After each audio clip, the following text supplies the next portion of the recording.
In this video, we're going to discuss something called cellular respiration.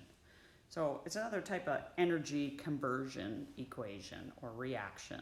Recall, photosynthesis was light energy being converted into a stored energy. Well, cellular respiration is a energy conversion, again, from stored to usable. Okay? Where does it happen? It happens in organelles called the mitochondria. We won't see those in our microscopes. They're just too small.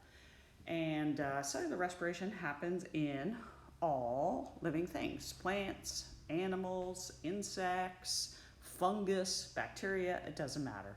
It's a pretty straightforward equation. We need oxygen. So my dog there, Bella, breathes in oxygen. That stored energy that we got in photosynthesis, that was stored in plants, is found in foods. So Bella, have a cookie. Boop, oh, hit her in the head. She'll eat that, and then it'll go to her cells, and her cells will start to undergo cellular respiration.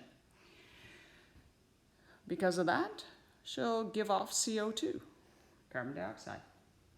Also, when she breathes out, she'll give out water.